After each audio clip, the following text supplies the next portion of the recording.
25 Investigates goes inside the new war on drugs in Massachusetts. How much you give them for these? Where officers are handing out second chances to some of the people they used to arrest. How do you make the case that this is working? You know, really it comes down to saving one life.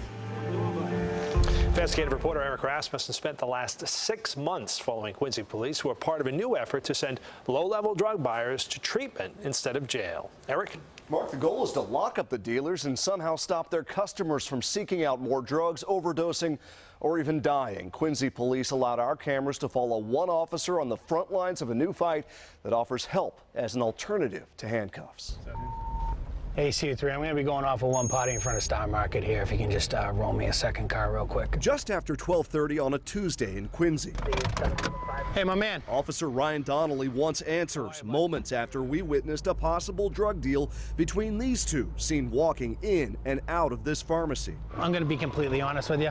I think he gave you something. An instant confession reveals a bottle of pills. How much you give him for these? $80. The only surprise, they're not opioids, but an antihistamine called promethazine. Where's the 80 he gave you? Donnelly cited the seller and warned the buyer, who said he's already in a recovery program. Do you feel that you need in-treatment help, or is that enough for you? Offering help first, part of the new marching orders for police here, now armed with these referral cards.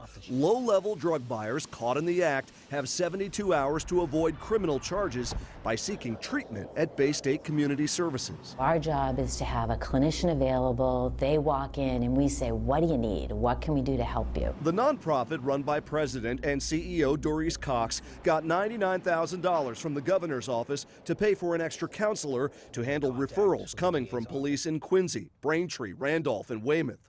More than 170 people in Norfolk County overdosed and died last year, according to state records. The district attorney says drug users are at high risk after their dealer's been arrested and when they first get out of jail. A couple of years ago, we had someone, they were really out for like 3 hours and they had overdosed. And 3 hours. And that's probably the quickest we've ever seen it. And trying to get people into treatment has always been a problem, and most of us would rather get someone treatment than lock them up.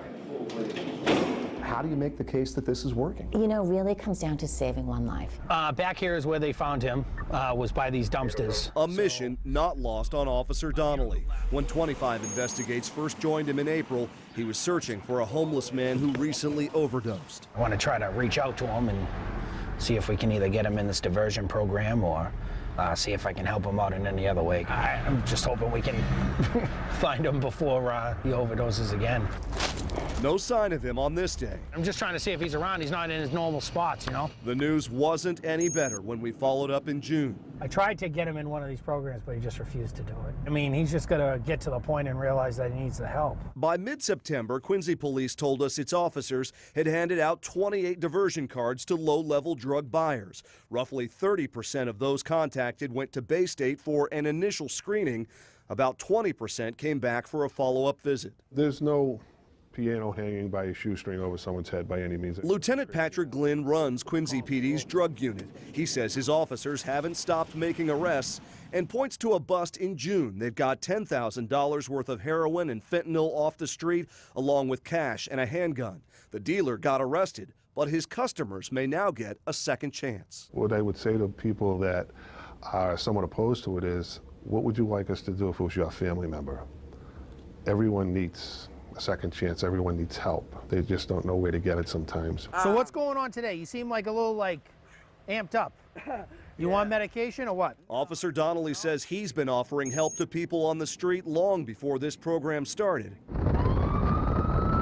And the search for real solutions is far from over. We tried to incarcerate the problem away. That didn't work. We tried to embarrass and shame the problem away. That didn't work. So we got to come up with some sort of other way to do it. The Buyer Diversion Treatment Alternative program has also been used in Worcester County. Police there tell me it's been a success, and they're asking the state to let them continue it through the end of the year. Police, prosecutors, and treatment experts in Norfolk County say they'll all meet next month to determine whether they can keep the program going there. For 25 Investigates, I'm Eric Rasmussen.